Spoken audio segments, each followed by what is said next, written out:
So you've decided to buy the Hyundai Venue, but which variant do you choose? Which model, transmission or fuel type do you go with? Everywhere you look, the internet is flooded with information. Tons of videos telling you about the specifications and features and giving you recommendations based on that spec sheet, or oftentimes based on a few hurried minutes behind the wheel. It can all prove a bit overwhelming. My name is Ashish, and what this video aims to do is quite simple. Without getting too lost in features and specs, it aims to show you how I would approach the variant selection having owned the Venue for the past 14 months. Hopefully, this will help the next person with their purchase decision. Now, when I choose my new car, I always give preference to the engine and transmission because that's the heart of the matter. So first you must decide if you want a diesel or a petrol engine. If you drive at least 50 or 60 kilometers a day and value fuel efficiency and savings over most other things, then it makes sense to consider the diesel. However, let me add another dimension here.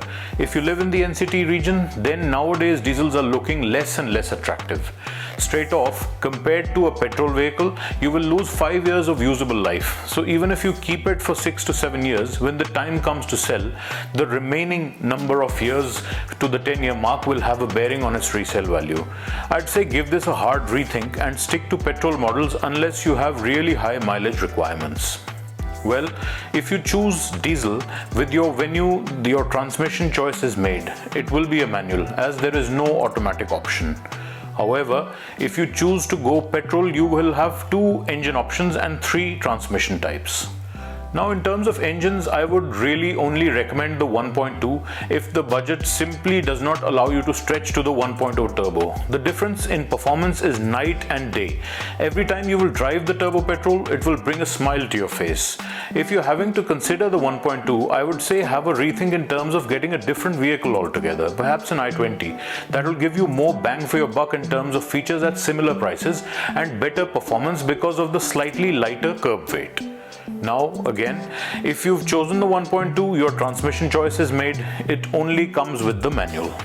Things get interesting if you choose the best overall engine in my opinion, the 1.0 Turbo GDI. There are 3 transmission options here, the manual, the DCT and the recently launched IMT. Straight off, none of them are bad choices. They will suit in one way or another different buyers and requirements. Personally, I love the DCT and have enjoyed driving it over the past year. If it was a lesser gearbox, I would have recommended the manual for enthusiastic drivers, but its combination of performance and convenience is hard to beat. So it remains my top recommendation, except perhaps when your main usage is stop and start go traffic commuting. That is when heating problems can arise with this type of transmission. Here I would say the IMT is the best option as it relieves your left leg of clutch duties and also saves you nearly £1 lakh over the DCT. It's basically a manual transmission, so not much worry about things going wrong. Speaking of manual transmissions, the manual Venue 1.0 Turbo is also very good to drive. The clutch is super light and the gear shifts are slick and precise. So for people who do not drive in the rush hour or like a little bit of driver involvement, this is a really good option. I'm not saying it's the best because I still feel that the DCT trumps it in this use case scenario as well. Heck, it even offers you the option to change gears manually if that's what you desire. So when you've decided on the fuel type, the engine and transmission, let's look at the various trim levels available. Know one thing, that if you buy any Venue below the SX Plus, you will need to visit an aftermarket accessories showroom as it will lack some very basic features that you cannot live without.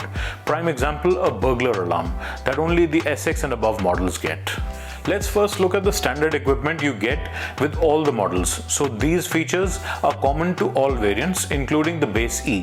You're welcome to pause this video and read the various features, but at the same time I would urge you not to get too entangled with these.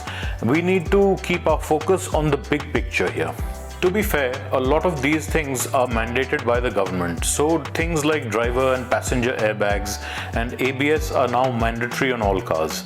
Also, the high-speed alert is a major intrusion and not a feature in my opinion. But with this out of the way, it becomes easier to compare the benefits offered by each upward variant over and above these standard features.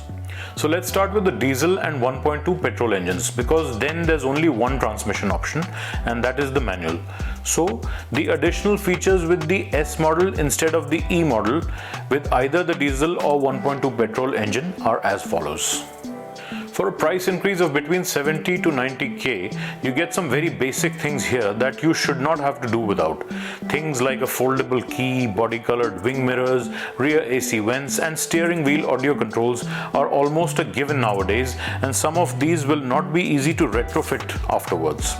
Now the S Plus model also brings significant features to the table. Here, I feel the climate control and touchscreen audio system with Apple CarPlay and Android Auto are the key gains. A good climate control system can really help keep the windows fog-free in the winters, besides the other obvious benefits. To be fair, most of the other features can be retrofitted, and the price being asked for the features is higher than it should be. So if you do not give much emphasis to the aforesaid features, you can skip this variant and stick to the S. In any case, this is the highest spec available for the 1.2 petrol model.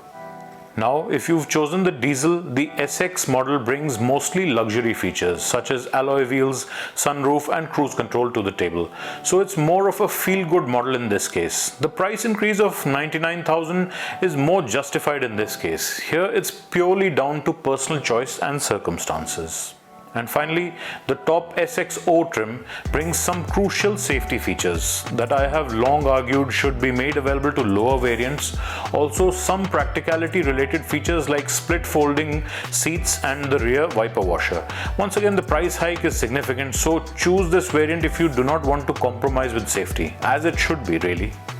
If you want the sport trim of the car, well, then you know what you're looking for. So these are the exclusive features that you get on that trim. In summary, for the petrol 1.2 and diesel models, the E model is the bare bones variant, and no one should willingly choose this. Only if you're seriously constrained in terms of budget should you consider this variant. But at that point, I would suggest looking at a lower segment vehicle that can offer better bang for your buck.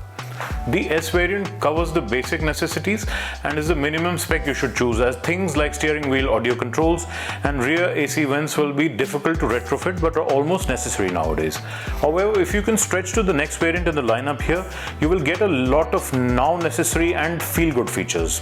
The S Plus is where the 1.2 petrol model tops out and has many features that would have been considered as luxury features a few years ago but are really needed nowadays. So if you want climate control and Android Auto and Apple CarPlay, this is the minimum trim you will have to choose. The SX Plus is nice to have, but not essential in terms of the upgrades it gets. And the SXO is seriously well equipped in terms of safety features and will be the best diesel variant to buy if your budget can stretch to it. Now let's come to the turbo petrol engine. Here you have all three transmission types, so it's a little more complicated. The 1.0 turbo model starts with the S variant and then goes on to the SX Plus and SXO, so it skips the S Plus variant. Also, the manual models are designated with SX instead of SX Plus, as they miss out on certain features that the DCT SX Plus gets. So here's what you get with the S variant. The DCT variant is much better equipped in this case and has many essentials like electronic stability control, vehicle stability management and hill assist control, besides a supervision cluster and adjustable brightness instrument cluster. Adding all these to the other available S variant features means that this variant is seriously worth considering if the focus is on performance at a budget. The SX Plus again brings luxury features like cruise control, alloy wheels and sunroof, but the DCT again gets many extras and has a better steering wheel as well. You only get Blue Link with the DCT on this trim. Same for the push button start stop. Here the price increases are quite steep, but really you should only get this trim with the DCT, as this is the highest trim available for this transmission type. For IMT and MT variants, look at the next one up in the pecking order, otherwise you will lose out on many features. And that is the SXO model. Here you will get all the features of the DCT SX plus some additional safety and practicality features. Prices increase as expected for the airbag variants by roughly a lakh of rupees. Personally, I would have gone for this spec if it had been available with the DCT variant. Once again, if you want the sport trim, you already know what you're after, and this trim is available with the DCT SX Plus, the IMT SX Plus and the IMT SXO variants only, meaning it's not available with the Petrol MT. Here are the exclusive features they offer. So in summary, get the S variant of the DCT if you want performance on a budget. But if you can stretch to it, the best DCT variant is the SX Plus. It brings all the headline features of the Venue, bar just a few. If you want these as well, you will have to choose the IMT or MT and go with the SXO trim levels. This way you get the full array of Venue features and the best possible safety factor. So there you have it. Hopefully now you'll be able to pick the right variant for your needs. Thanks for sticking till the end, and as a bonus for still being here, I would recommend giving a serious look at the Sonet 2 now that it has been revealed. You will get a diesel automatic option with it, and the design is much more muscular and the interior looks a lot better in my opinion. It won't be to everyone's taste, and those looking for a more subtle and understated vehicle will still be better served by the Venue. Thanks for watching, and if you would like to see the upcoming review of my immaculate Fortuner, please consider subscribing. See you in my next one.